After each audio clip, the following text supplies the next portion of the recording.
Good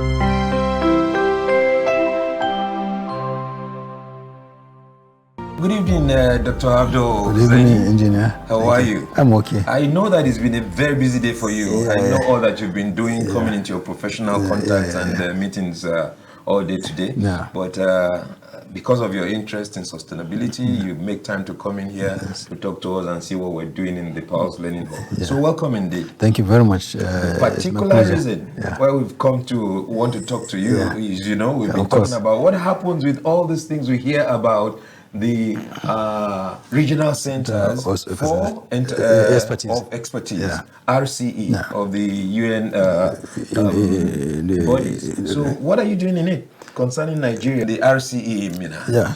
RCE Mina, one of the 6 or 7 RCEs in Nigeria, and we have been in existence for the past, I think, over 10 years.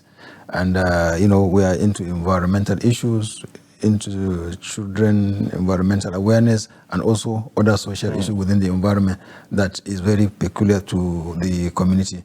And just to also bring to your attention, the idea of this RC came as a result of the World Summit on Sustainable Development that took place, I think, in Johannesburg, 2004 or 5, where this decision, sustainable development, we're all talking about it, but it was agreed that you can't achieve it without education. Yes. And then some group, about 10 or a dozen of them, including United Nations, UNESCO, and so many other African social universities, say, look, when you talk about sustainable development, there must be education, and that education must be complete, formal, informal, and non-formal. Yes. And it was at that they decided to say, okay, let there be that education for sustainable development. And also it was declared that there is need for a decade. The UNESCO was very active to declare 2004 to 2014 or thereabout as the decade for education for sustainable development. And that was what brought about this idea of RC globally.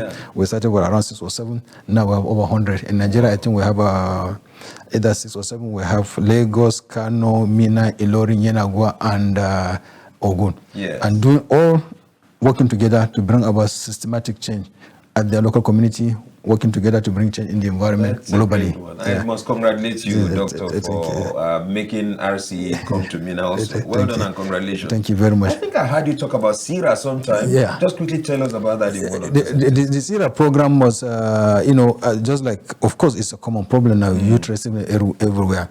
But we need to be very deliberate in the way we solve this problem.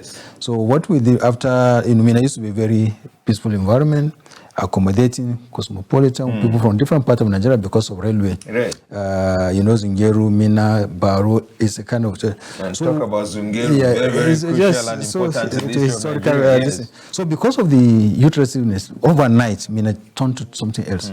So one of the things that RC should do is to be local in approach and solving problem. So we now say, okay, how can we bring about a change? Of course, one of the things which I have seen you are doing, you just don't start you are providing a solution without understanding it. We develop a concept not of SIRA. It's a kind of abbreviation for the Sustainable Initiative for Responsible Adulthood. And SIRA in Hausa is survival. So we are not saying you'd come, let's sit down and talk because you are jobless. No. We are saying, where are those people or youth that are engaged in this kind of thing? Let's sit down. Why are you doing this thing? According to Sigmund Freud, I think if you are trying to solve a mental problem, you have a kind of person with mental problem. When you discussing with that person, at the point that he remembers at what point he got drained, then you're almost solving his problem. So that is why we say, okay, let's talk back. And that was how we started with 10 youth. As of today, these are always very close to us. And that's why we're very happy with what you have. You have a kind of accommodation, you have a place. So we almost have something, but of course a smaller scale. We provided what we call RC Resource Center. The youth, anytime, come and sit down. When you have issues, sit down, talk to us. We listen to you. And solutions start to But we'll be very clear and sincere to them. We don't have money. We are not here to do it, but we are here to solve a problem collectively and together. And we're getting results. I'm sure that you will still be coming back. That's what I want to assure you that over, I think 2017, we started this idea of RCE Abuja.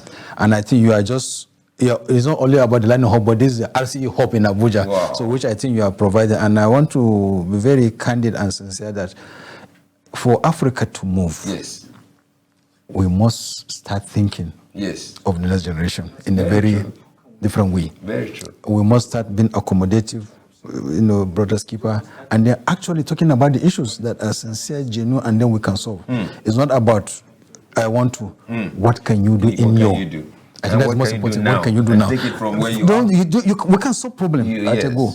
But what are the things that you can do, no matter how little, do your own. Do it and move on. We move on. And that is the only way we can change. Let me just shake my hand with you and say that's the sign of we are moving on. Thank you very much. We're going to move on to be sure that we get this very well done the way they should be. We're so glad. Thank you, engineer, for having me. Thank you very much. Thank you very much. We'll see you again It's my pleasure. Yeah, we'll come. Thank you. Thank you.